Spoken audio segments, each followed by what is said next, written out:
teman-teman dari PT Smelting seperti apa, Pak? Kegiatan teman-teman pada hari ini terkait masalah meminta kepada Ketua Pengadilan Negeri Gresik untuk melaksanakan permohonan penetapan eksekusi akta perjanjian bersama yang telah dilanggar oleh pihak PT Smelting. Kan sudah bukan karyawan Smelting lagi sekarang. Ya. Terus apa kesepakatan bersama itu apa, Pak? Yang Perlu saya jelaskan bahwa kesepakatan perjanjian bersama yang didaftarkan di Pengadilan Negeri Gresik ini terjadi pada tahun 2016. Tepatnya ditandatangani tanggal 29 Juni tahun 2016. Berdasarkan ketentuan Undang-Undang nomor 2 tahun 2004 di pasal 7 ayat 4 bahwa jika telah terjadi kesepakatan bipartit, maka kesepakatan tersebut wajib didaftarkan di Pengadilan Hubungan Industrial Pengadilan Negeri setempat untuk mendapatkan akta. Nah, di pasal 5 itu menyebutkan bahwa jika dalam perjalanan salah satu pihak melanggar isi perjanjian bersama yang sudah didaftarkan tersebut, maka pihak yang dirugikan bisa meminta eksekusi langsung ke pengadilan di mana perjanjian bersama tersebut didaftarkan. Eksekusi itu apa yang diminta eksekusi? Terus terang kita perlu saya sampaikan bahwa pelanggaran yang dilakukan oleh PT Smelting itu sudah terjadi sejak tahun 2016, jauh sebelum PT Smelting melakukan proses gugatan PHK sebelum mau bekerja. Terus eksekusinya apa? Yang diminta eksekusi? Kebetulan bukti pelanggaran itu baru kita temukan di awal tahun 2017, yaitu salah satu yang dilakukan oleh PT Smelting adalah PT Smelting melanggar salah satu kesepakatan yang ada di perjanjian bersama pada poin 789, ya, bahwa Smelting telah melakukan tindakan diskriminasi terkait dengan kenaikan upah kerja. Itu yang dilakukan oleh PT Smelting di tahun 2016, ya. Ini yang banyak dirumorkan di masyarakat kalau teman-teman ini menuntut gaji seperti manajer. Nah, disinilah sebenarnya kasusnya. Jadi kejadian itu terjadi di 2016. Nah, kemudian dilanjut PT Smelting melakukan pelanggaran lagi, yaitu di awal tahun 2017. Ya. Jadi di awal tahun 2017 ini PT Smelting mulai menghentikan satu pembayaran upah terhadap seluruh pekerja anggota PUK, SPL, FSPMI, PT Smelting. Jadi upah yang setiap bulan yang sudah diperjanjikan dalam PKP itu dilanggar. Upah yang mana itu, Pak? Jadi di perjanjian bersama itu sebenarnya di poin 789 di yang tadi tuntutan tadi itu banyak. Di poin 789 menyebutkan bahwa pengusaha PT Smelting wajib melaksanakan isi perjanjian bersama yang berlaku di PT Smelting. Nah, terkait gaji, seluruh tunjangan dan fasilitas karyawan itu tertuang di dalam PKP. Nah, PT Smelting dilarang untuk melakukan tindakan diskriminasi. Itu disebut di dalam PKP. Nah, itu dilakukan pelanggaran di tahun 2016 setelah perjanjian itu ditandatangani. Pak, konsekuensi dengan permintaan eksekusi ini terkait kesalahan-kesalahan itu seperti apa? PT Smelting harus membayar. Membayar? Ya, karena kebetulan pelanggaran ini untuk terkait masalah diskriminasi upah, ini pelanggaran untuk yang keempat kalinya dilakukan PT Smelting, di mana 3 kali sebelumnya itu langsung dilakukan pembayaran oleh PT Smelting. Nah, ini yang agak janggal. Justru pada saat perjanjian ini daftarkan di PN tidak mengeksekusi. Padahal sudah dalam permohonan eksekusi itu kita sudah lampirkan jurisprudensi kebiasaan yang terjadi di PT Smelting. Jadi 3 kali sebelumnya itu sudah kita lampirkan. Ini loh, kalau perusahaan melanggar kesepakatan mengenai upah, melakukan diskriminasi, maka perusahaan harus bayar kompensasinya. Dan itu dilakukan dan ada buktinya. Pak, itu nilainya berapa, Pak? Total yang harus sebenarnya dibayarkan? Berapa kali yang dengan penghitungan kita, karena pelanggaran ini dilakukan sejak bulan April 2016, maka kita hitung sampai sekarang. Kenapa kita hitung sampai sekarang? Di PKB kita itu sudah ada kesepakatan bahwa hutang piutang harus diselesaikan oleh kedua belah pihak sampai dengan dinyatakan resmi PHK-nya. Jadi oke lah, pengadilan menyatakan kita di PHK, tapi kita punya perjanjian sendiri dengan perusahaan ini. Dan itu belum dijabut? Belum. Bahkan ada salah satu anggota kita yang mengajukan pengunduran diri saja nggak bisa sampai hari ini. Alasannya ditulis di perusahaan. kalian bisa mengundurkan diri dengan catatan mencabut kuasanya kepada serikat. Kita ada buktinya dan bisa kita lampirkan juga di permohonan kita. Artinya pihak PT Smelting melarang untuk berserikat. Ya, ini juga yang menjadikan salah satu yang kita mohonkan. Sudah ada cukup bukti tindakan intimidasi yang dilakukan oleh PT Smelting. Nah, berdasarkan ketentuan Undang-Undang Nomor 21 Tahun 2000 bahwa jika perusahaan melakukan tindakan intimidasi kebebasan dalam berserikat, maka akan diancam dengan pidana minimal 1 tahun, maksimalnya 5 tahun. Inilah salah satu yang kita minta untuk diputus oleh Ketua Pengadilan. Upah per orang karyawan berapa? Gaji? Berapa ratus orang karyawan yang Total yang kita anggota kita totalnya kurang lebih 307 ya, 307 orang. Untuk diskriminasi upahnya saja itu nilainya sudah di atas 1 triliun. berapa per bulan per orangnya per bulan yang Nah, jumlah nilai yang dilakukan diskriminasi oleh pihak PT Smelting itu sebesar nilai diskriminasi ya. Jadi 29.250.000 rupiah per orang per bulan. per orang per bulan? Per orang per bulan. Dan ini belum kita hitung denda karena berdasarkan PP 78 Permen 33 upah yang tertunggak tidak akan ada perhitungan denda. Dan artinya saat kita mengajukan ke pengadilan negeri ini kita juga cantumkan dasar penghitungan kita berdasarkan ketentuan perundang-undangan yang berlaku. Ini nilainya triliunan, Pak. Ya. Makin lama makin Dan ini berdasarkan undang-undang semakin ini ditunda maka tetap penghitungan berjalan denda gitu akan ya? berjalan. Itu bisa dicek di Permen 33. Sebenarnya kita pengajuannya bukan sekarang. Jadi di 2017 awal ya, sebelum kita konflik di PHI terus kemudian diputus MA, kita sudah mengajukan permohonan. Cuman waktu itu tidak ditindaklanjuti oleh pengadilan dan surat hanya dijawab oleh panitera, bukan oleh ketua pengadilan negeri. Nah, nomor 18 artinya itu. Nomor 18 itu, Pak. oh lain itu. Nah, dari situ kita anggap ini belum dijawab ini. Kemudian kita ajukan lagi kurang tahun 2020. Nah, termasuk yang nomor 18 sama nomor 21. Nah, yang nomor 18 ini yang terkait nota. Nota ini sudah ada keluar nota sampai nota 2. Isinya adalah memerintahkan kepada PT Smelting untuk melakukan pembayaran seluruh hak-hak pekerja. Ya. Nah, kemudian yang nomor 021 itu isinya adalah terkait pelanggaran perjanjian bersamanya, nanti akta perjanjian bersama. Nah, permohonan itu tidak ditanggapi, maksudnya ditolak. Nah, ditolaknya itu tidak dijelaskan. Waktu itu ketua pengadilan ini hanya menjawab bahwa intinya kami sudah menjawab seperti jawaban ketua pengadilan sebelumnya. Nah, dari situ akhirnya kita mikir, jangan-jangan ini ada secara administrasi syarat permohonan kita nggak ada yang terpenuhi, ada yang nggak terpenuhi. Akhirnya pengadilan berani jawab begitu. Nah, akhirnya kita coba cari literasi, dapatlah kita buku pedoman proses eksekusi terhadap akte perjanjian bersama. Ini bisa dilihat ini Dasar hukumnya gitu. ya, makanya PN itu berani jawab kita, menolak itu berani. Karena saya cek berdasarkan ketentuan perundang-undangan itu apa?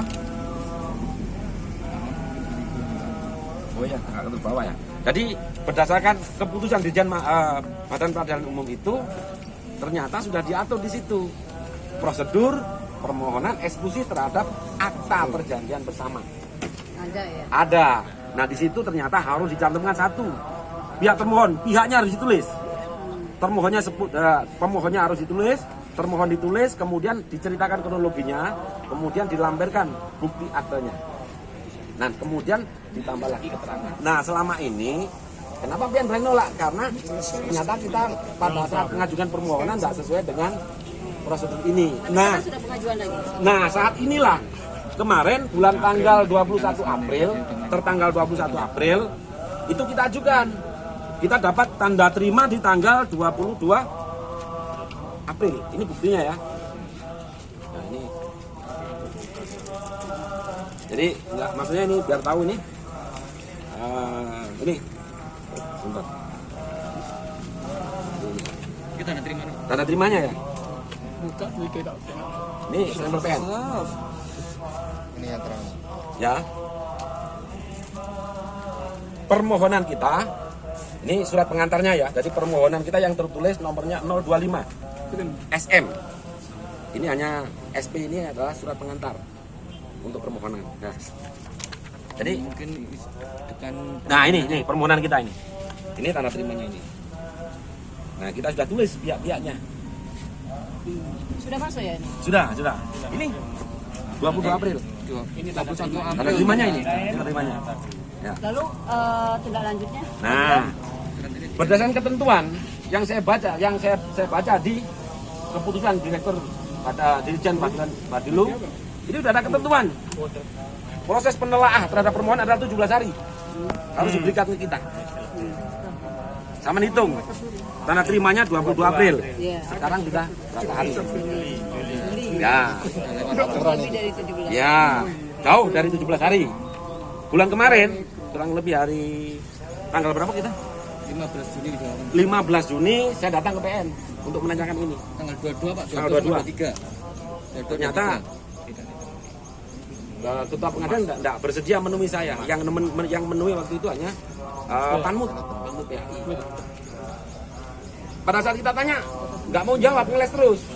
Yang dibahas justru permohonan kita yang 18 sama 21 yang memang salah prosedurnya. Makanya pinter dia. Dia maunya jawab yang salah gitu loh. Nah, pada saat kita ajukan yang benar, sampai hari ini nggak dijawab. Belum ada jawaban. Nggak ada sama sekali jawaban. Nah, justru karena permohonan ini kita tembuskan di Mahkamah Agung, kita dapat tembusannya Mahkamah Agung. Jawaban Mahkamah Agung. Nah, jawab itu harusnya begini. Dan nggak tahu, PN saya tanya minta suratnya, sampai sekarang nggak dikasih. Nah, nih. Di Mahkamah Agung udah jawab nih 30 Mei. Nah, bunyi kan menanggapi surat saudara tertanggal 21 April sama seperti tadi. Nomornya kan jelas ini. Ya, pertanyaannya, kenapa ketua pengadilan nggak mau jawab? Mungkin tapi sudah konfirmasi. 2 kali. 2 kali konfirmasi. Ya. Melalui surat atau langsung? Langsung datang sama Pak Umas. Loh, ini surat bang, ngapain juga pakai surat? Ini kan juga surat permohonan gitu loh. Mungkin ada surat lagi yang menanggapi surat yang pertama. Nah, itu.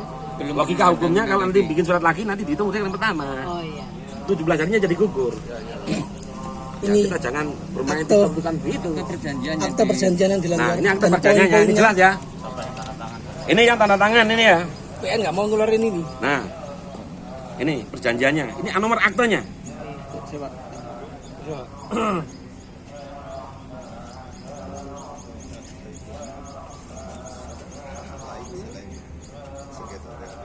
Ya. Nah, yang dilanggar itu ini. Poin 789. Dibaca.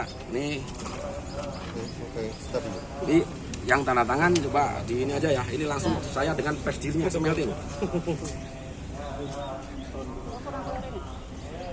2016. 2016. Ya. Ini direktur utamanya PT Smelting. Ya, jelas kan ya? Nah, di perjanjian ini disebutkan di pasal Poin 789. di poin 789. Nah, poin 789 ini. Bahwa pengusaha dan serikat pekerja PT Smelting harus berkomitmen dan menjalankan isi PKB yang berlaku di PT Smelting. Ini PKB-nya. Nah, Tapi nggak terus. ya, Supaya biar clear. dia tahu. Ini PKB yang berlaku ini. Ini PKB-nya ya. Ini yang berlaku di PT Smelting. Tahunnya 2015 sampai 2017. Ini dibuat 2016. Ya, jelas ya. Nah, yang kedua, bahwa perusahaan dan serikat pekerja yang ada di PT Smelting harus menjalankan isi PKB secara adil dan tidak ada perlakuan diskriminasi kepada seluruh pekerja PT Smelting berdasarkan undang-undang. Ya. Nah, ini yang ke-9. Poin sanksinya.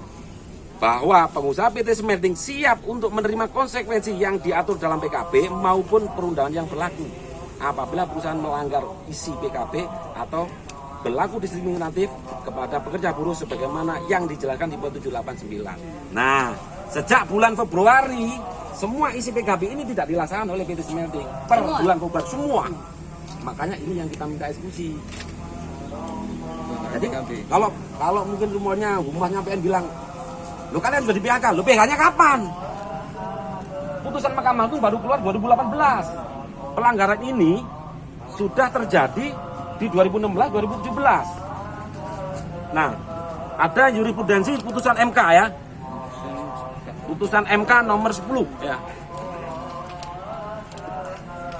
Itu di dalam tadi.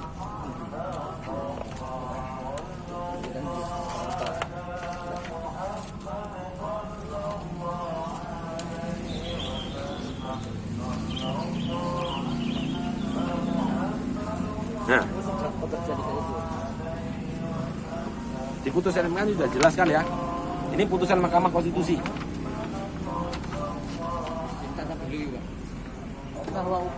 Bahwa upah dan segala pembayaran yang timbul dari hubungan kerja merupakan hak buruh yang dilindungi sepanjang buruh tidak melakukan perbuatan yang merugikan pemberi kerja dan tidak bisa dihapus oleh siapapun termasuk oleh undang-undang, apalagi pengadilan.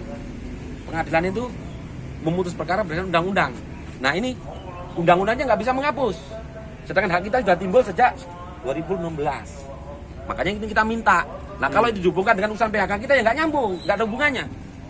Karena ini putusan loh. Ini putusan, akte itu putusan. Di Undang-Undang nomor 2 ini, jelas ya. Jadi ini putusan loh.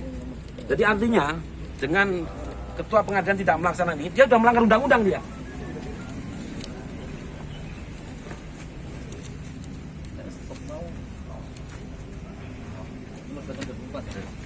Nih baca ini undang-undang loh ya. Nomor 2 tahun 2004. Pasal 7.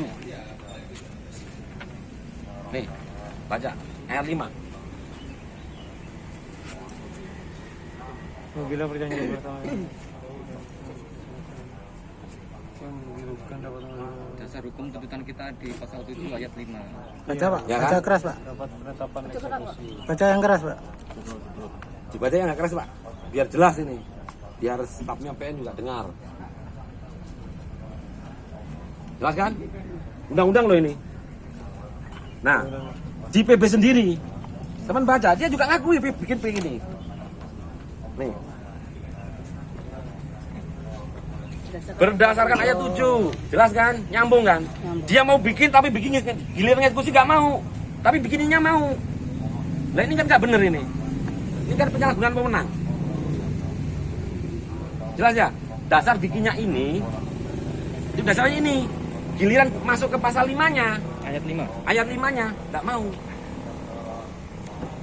Ya.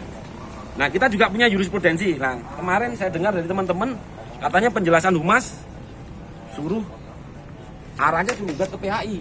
Nah saya punya jurisprudensi nih, akta perjanjian yang dibuatkan ke PHI ditolak semua. Ini pertimbangannya. Ini putusan Mahkamah Agung. Hukum dan agar tidak terjadi tumpang tindih perkara apapun.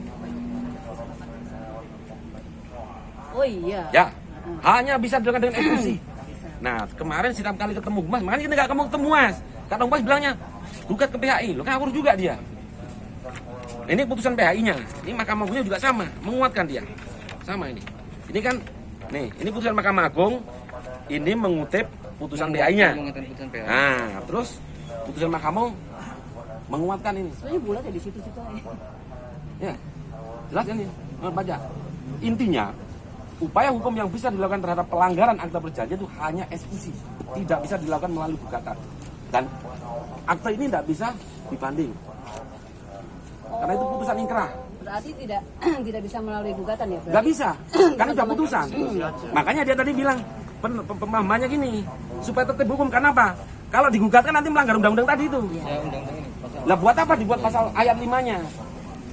Jelas ya? Nah inilah yang dimainkan oleh orang-orang di sini. Kita diputer-puter, turun gugat ke sana kemari. Nah padahal harusnya tinggal ngetik aja dia. Perjanjiannya juga terdaftar di dia. Nah ini yang jadi pertanyaan. Makanya terus ini maunya gimana gitu loh. Nah karena ini hak kita yang dilindungi oleh undang-undang, ya yang termasuk kita aksinya kan kita menuntut hak kita. Yang Aksinya sebenarnya ini menuntut pengadilan negeri ya, bukan Iya. menuntut PT Semelting ya. Bukan. Iya.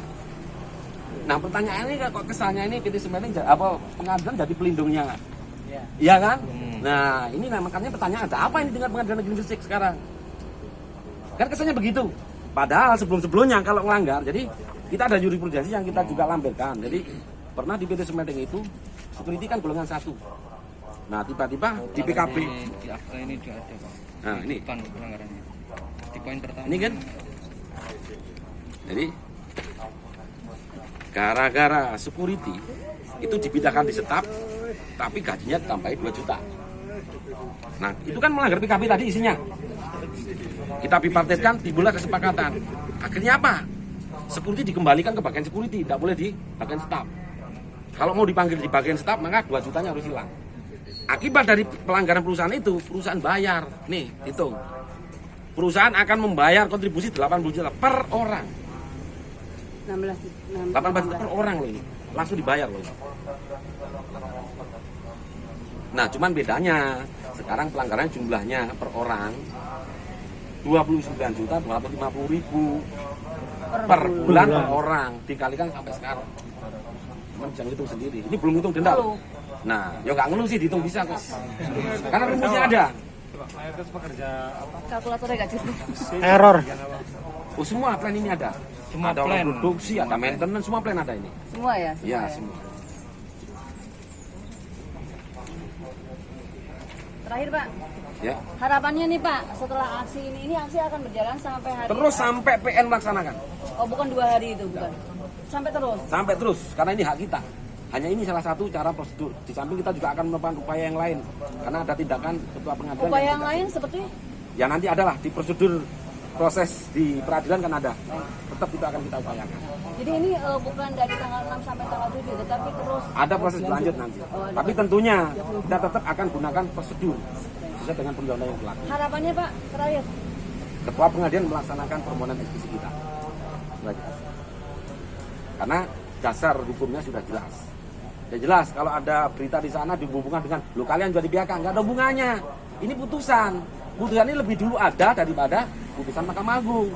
Lo kenapa terus kita dilempar ke urusan PHK? Dan di PKB kita ini jelas nih, supaya ini jelas. Jadi ini urusan pengadilan, tapi urusan kita dengan perusahaan beda. Ini pasal 80 gini. Nih. Iya. 80. Tuh, daftarkan ini loh. Ini pasal 80. Nah, pasal 80 ini kan jawab ini. Motornya Segala hutang piutang harus diselesaikan oleh perusahaan dan pekerja yang bersangkutan sampai dinyatakan resmi putus hubungan kerja. Jadi, oke lah, Mahkamah udah mutus PHK, tapi dengan perusahaan kita belum. PKB ya? PKB. Iya, ini PKB. PKB pasal. Makanya teman-teman sampai sekarang minta pengalaman kerja nggak bisa. Kenapa? Ya itu syaratnya, harus mencabut kuasanya ke saya dulu.